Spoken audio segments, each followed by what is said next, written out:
mbokk yi ñu ngi leen di nuyu dal leen ak jàmm ci xibaaru digg bëccëg gi ci Walfadjri TV leeru jamono la ca gën a fës ci boppu xibaar yi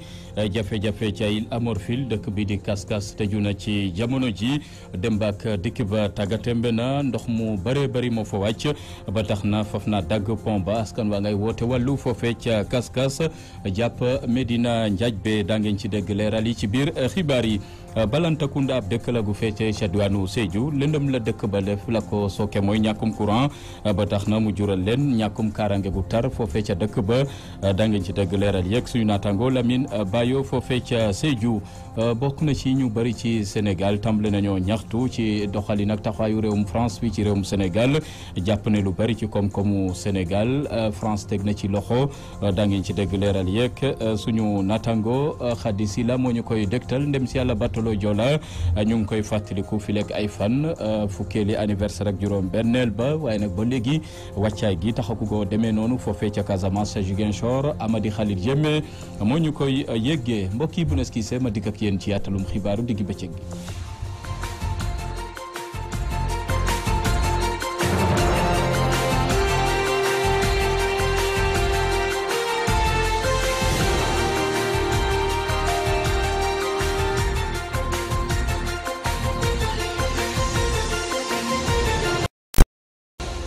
Walfadjri TV mbokk yi ñu ngi leen di nuyu dal leen ak jàmm ci xibaar yi ñu fas yéene ko doo rek la xew ca Île à Morphil dëkk bi di Kaskas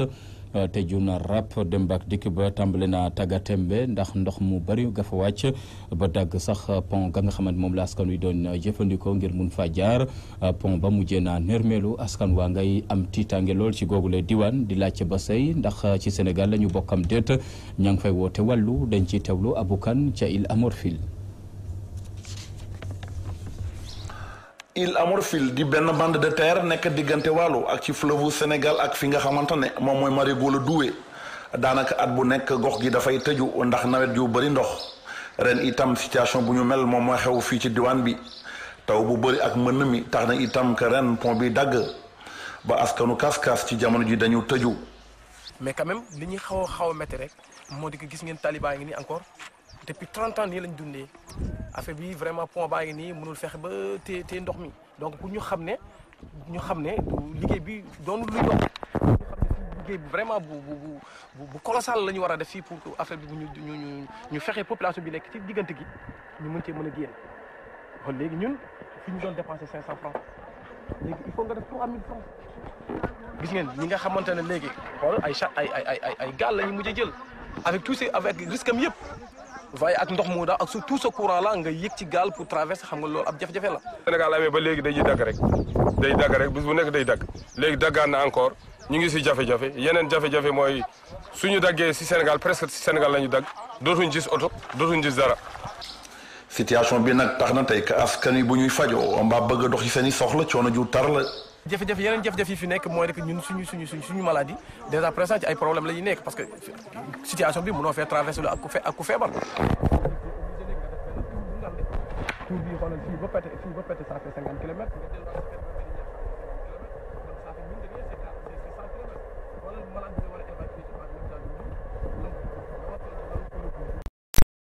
toute cette distance là kooku c'est un problème.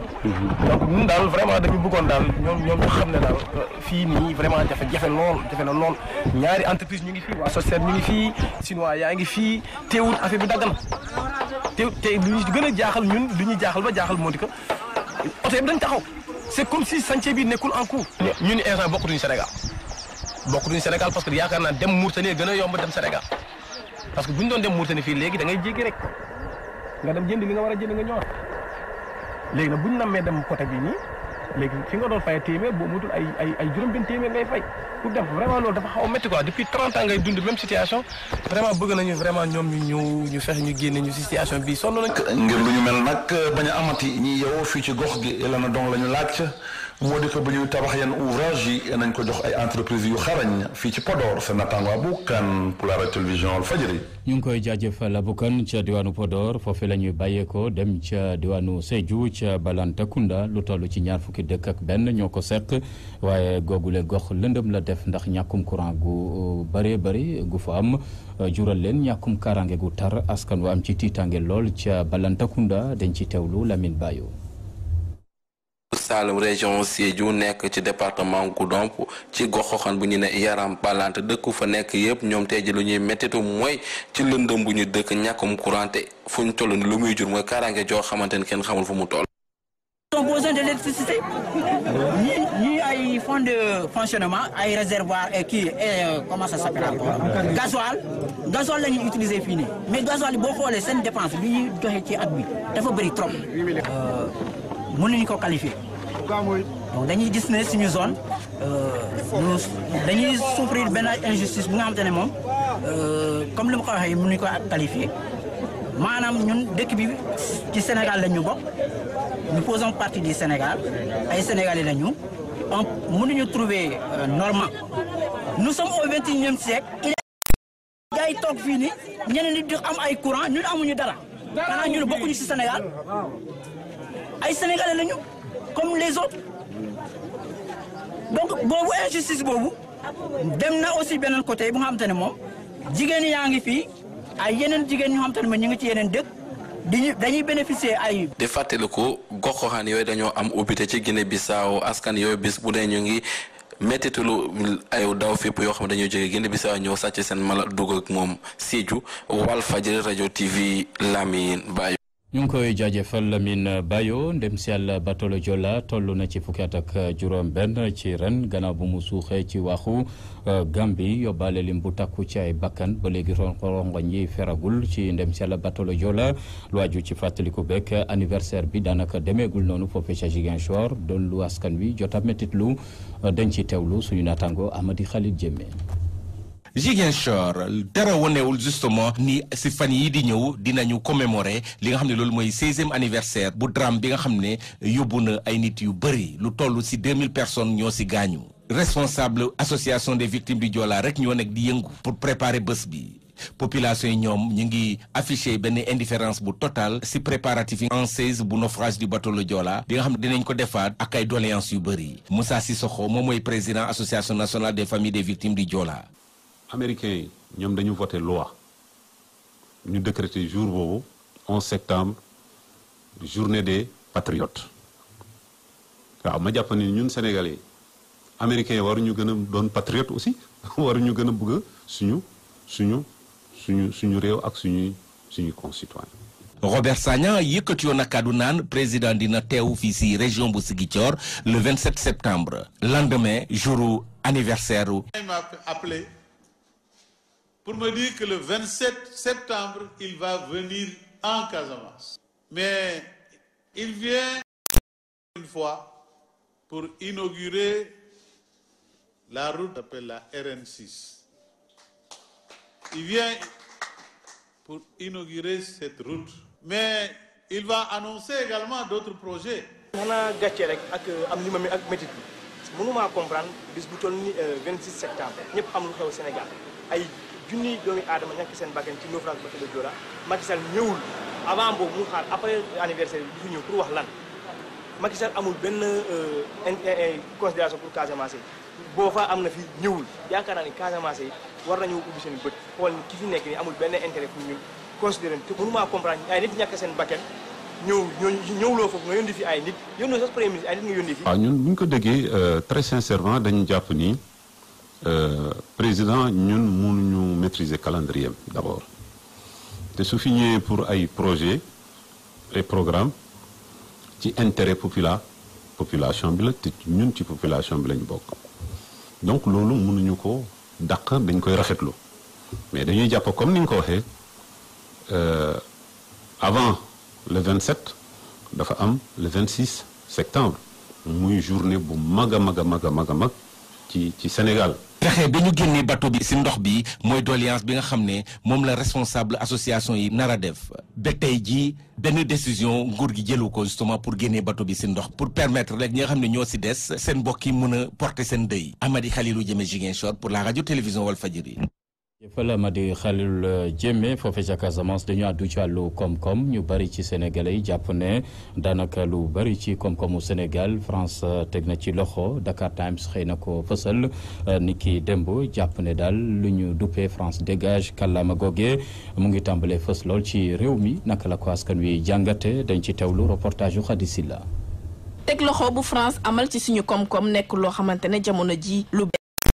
firndeel mooy chantier yu mag yi nga xamante ne France lañ ko daal di dénk ngir ñu daal di ko jëmmal dafa indiwaat beneen xar kanam ci suñu digganteeg dëkk bi nga xamante ne yàgg naan sekk ak Sénégal mbirum koom-koom. français yi ñoo yore lépp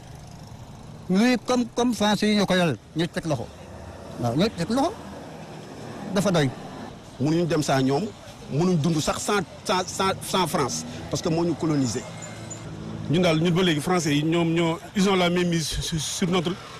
économie ce qui n'est pas normal. incident bu ñu mujjee gis nga xam ne ay militaires français ñoo jàpp benn sénégalais làpp yi metti ba jamono ji mi ngi daal di nekk ci comment dafa gën a firndeel ni sénégalais yi fu mu toll nii ni ñuy doon xoolee français yi ak jamono ji wute na bu baax. te le gars là il paraît que c'est un employeur c'est un chef d'entreprise waa jooju ñuy wax naan xaw ma seen sàcc la parce que kooku il paraît que boîte de nuit la nekkoon ba 5 heures du matin mu génn jàppandeeg après juste les kii français les militaires français bi ñu génnee ñu daj yem si histoire ñuy xeex ak moom ñu dóor ko ba mu nekk dans le commun. ñun ñoo war a góorgóorlu jéem a demal suñu bopp mais ñun ñoo góorgóorluwul da ngay xool fukki jeune koo si ne demal jàngi métier mu bañ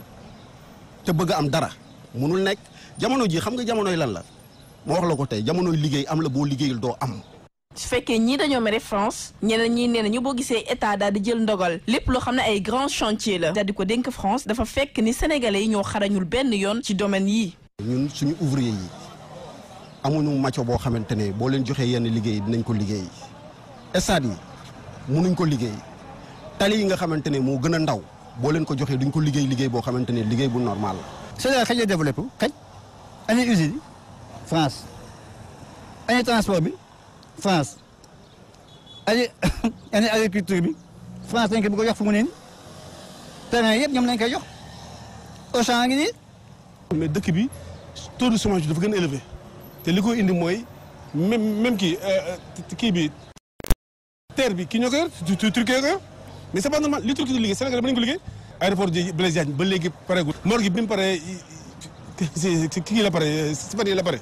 lu toll ci 150 millions d'euros investissement par an moom la France di dugal fii ci Sénégal par at mu daal di ko placer premier bailleur ci espace Union européenne dafa mel ni partenariat bi Sénégal gañew ci dara ndaxte bu ñu taxaw seetloo lépp loo xam ne mbirum travaux yu gën a am solo ci suñu réew mi ay société française dañ ko daal di dénk te luñ ci gën a seetlu mooy depuis ba président Macky Sall nekk ci bopp nguur bi loolu daf ko gën a ñoŋal bu baax a baax ba ñu bari daal di ko ci mere am ñu ko joxoñ baaraam tuuma ñu seetloo ni jamono ji Sénégal yi dañoo xaw a mere.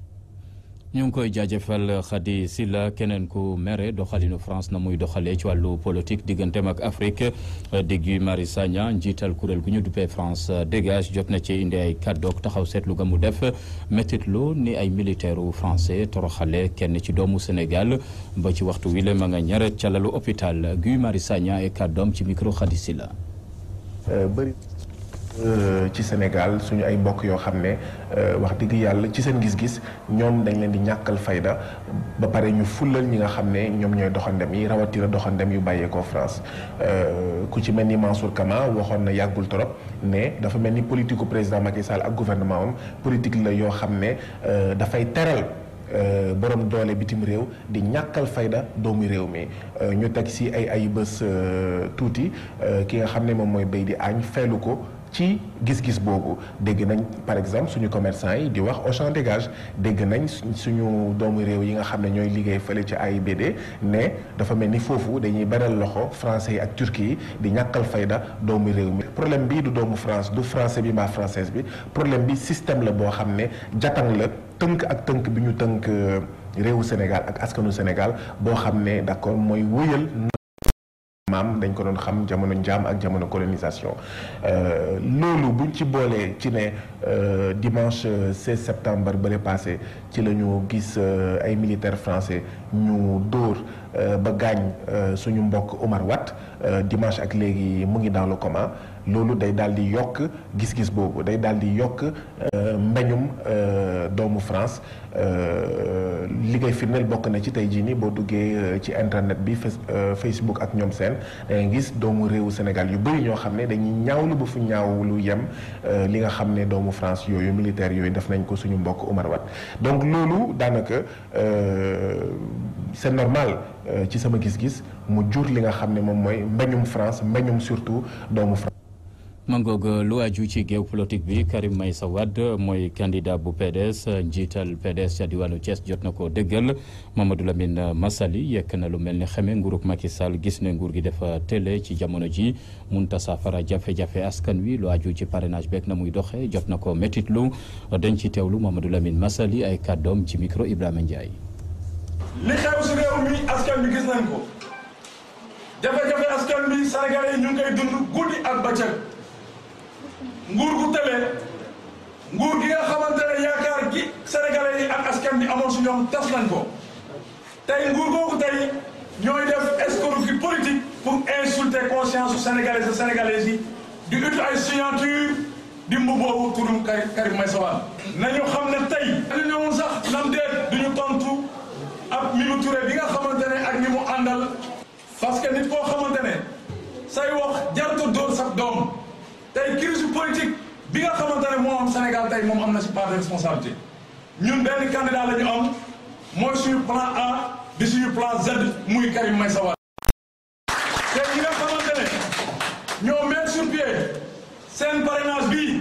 te ñu am jafe-jafe pour recueillir signature askan bi nañu arrêté di def escroquerie politique di dem si askan bi di mumbawu turum Karim Meïssa Wade pour am ay signature nañu xam ne